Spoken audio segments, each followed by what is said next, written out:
Good morning बच्चों। आज आपको पढ़ाने जा रहे हैं कविता 12 कैदी और कोकिला, जो देश प्रेम की गौरव गाथा के अमर गायक माखन लाल चतुर्वेदी द्वारा रचित है। प्रस्तुत कविता में अंग्रेज सरकार द्वारा भारतीयों के शोषण तथा स्वाधीनता सेनानियों के साथ जेल में किए गए अमानवीय व्यवहार तथा यातनाओं का मार्मिक चित्रण है। जेल में कवि उदास और एकाकी जीवन जी रहा है। कोयल की मधुर आवाज सुनकर वह कोयल से अपने मन का आक्रोश, दुख और अंग्रेज सरकार के अत्याचारों को व्यक्त करता है तथा उससे इस दास्तां माने गुलामी से मुक्ति का गीत सुनाने को कहता है। कोयल अचानक आधी रात में चीख पड़ती है, जिसे सुनकर कवि समझता है कि कोयल पूरे देश को कारागार समझने लगी है। कविता इस प्रकार है।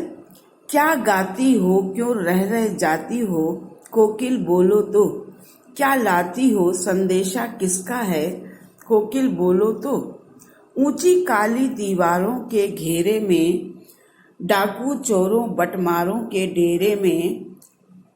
बटमार कहते हैं जो लोग रास्ते में यात्रियों को लूट लेते हैं, या लुटेरे जो होते हैं जो रास्ते में लोगों को लूटते हैं। जीने भी देते नहीं भरपेट खाना, मरने भी देते नहीं तड़प रह जाना। जीवन पर अब दिन रात कड़ा पहरा है, शासन है या तम का प्रभाव गहरा है। तम माने अंधकार। हिमकर निराश, हिमकर कहते हैं चांद को। हिमकर निराश कर चला रात भी काली, इस समय कालिमा मैं, जगी क्यों आली। कालिमा मैं माने काले रंग वाली, आली कहते हैं सखी को, यहाँ पे कोयल के लिए प्रयोग किया गया है। कवि जेल में बंद कैदी के रूप में कोयल से पूछता है कि क्या गाती हो, हे कोयल तुम क्या गाती हो, क्यों रह रह जाती हो, गाते गाते तुम क्यों रुक जाती हो। अपने गीतों के माध्यम से कोकिल बोलो, क्या तुम किसी का संदेशा लाई हो। कोयल शायद हम कैदियों के बारे में कुछ संदेश देना चाहती है, कवि को ऐसा लगता है। कवि कोयल से कहता है कि हे कोयल, ऊंची काली दीवारों के घेरे में, डाकू चोरों बटमारों के डेरे में।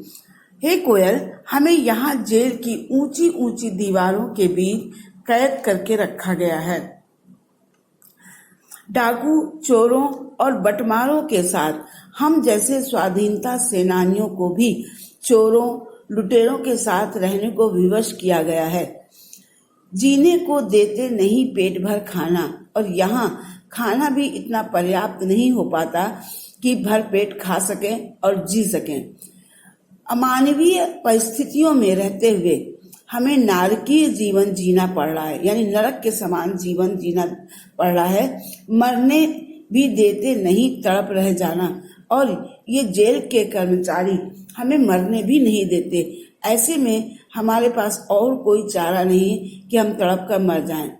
और जीवन पर अब दिन रात कड़ा पहरा है। ये कर्मचारी जो हैं, ये जेल के लोग जो हैं, ये हम पर कड़ा पहरा रखते हैं। शासन है या तम का प्रभाव गहरा है। कवि कह रहा है इसे हम अंग्रेजी शासन कहें या तम माने अंधकार होता है, लेकिन यहाँ अन्याय, यह घोर अन्याय। चारों ओर अंधकार के इस समय में हिमकर निराश कर चला गया रात भी काली। चारों ओर इस समय गहरा अंधकार है।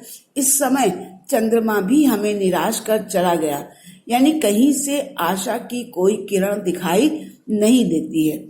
इस समय कालिमा मई जगी क्यों आली। हे सखी, इस कालिमा पूर्ण वातावरण में, यानी अन्यायपूर्ण वातावरण में तू हमें क्यों जगा रही है। क्या तू ऐसे में किसी का संदेशा लेकर आई है।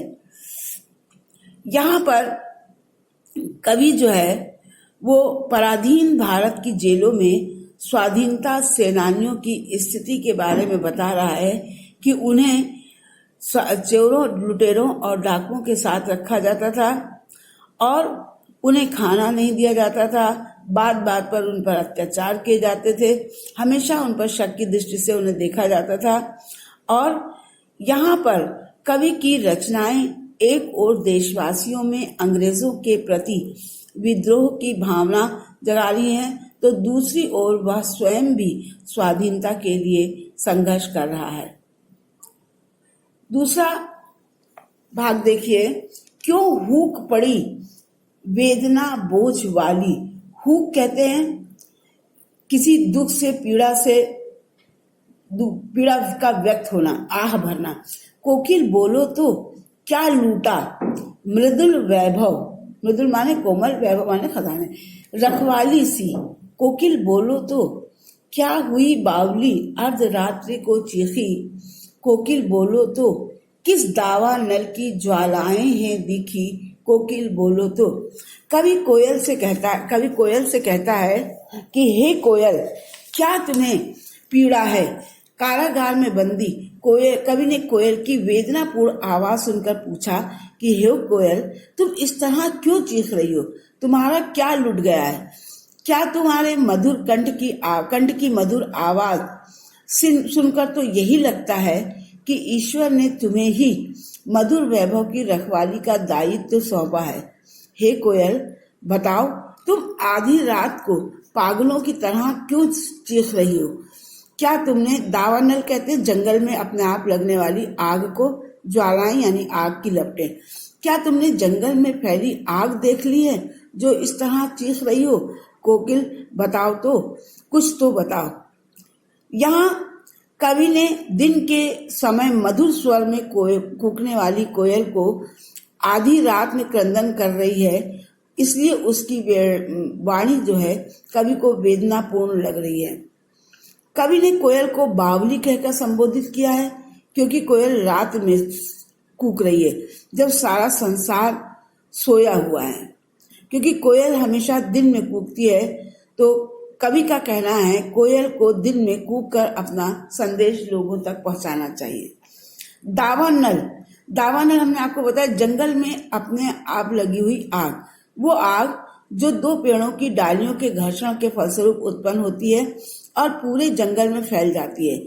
लेकिन काव्य के संदर्भ में इसका अर्थ है अंग्रेजों के अत्याचार पूर्ण व्यवहार के कारण लोगों में फैले हुए आक्रोश से है, जो उग्र रूप लेता जा रहा है और जिसमें जलकर सब कुछ नष्ट हो सकता है। इसके प्रश्नोत्तर जो हैं, जो हम आपको प्रश्नोत्तर देते हैं, वह पद्यांश में से ही आपको उसके उत्तर मिलेंगे। ये पाठ्य पुस्तक में प्रश्नोत्तर नहीं होते हैं। ये जो पद्यांश पढ़ाते हैं उससे ही आपको इसके उत्तर मिलेंगे। यदि कुछ समझ में नहीं आता है तो आप पूछ लिया करें। जैसे पहला जो हमने आपको पैरा पढ़ाया था, उसके प्रश्न हैं, कवि कहाँ रहकर कोयल से बातें कर रहा है और क्यों। आपको दिख भी रहा होगा। पराधीन भारत की जेलों में स्वाधीनता सेनानियों के साथ कैसा व्यवहार किया जाता था। नंबर 3, कोयल की कूक में कवि संदेश होने का अनुमान क्यों लगा रहा है। दूसरे पैरे में से देखिए, क्यों हूक पड़ी वाले में, कवि को कोयल की वाणी वेदनापूर्ण क्यों लग रही है। नंबर 2, कवि ने कोयल को बावली कहा है, क्यों। नंबर 3, दावा नल का अर्थ काव्य के संदर्भ में स्पष्ट कीजिए।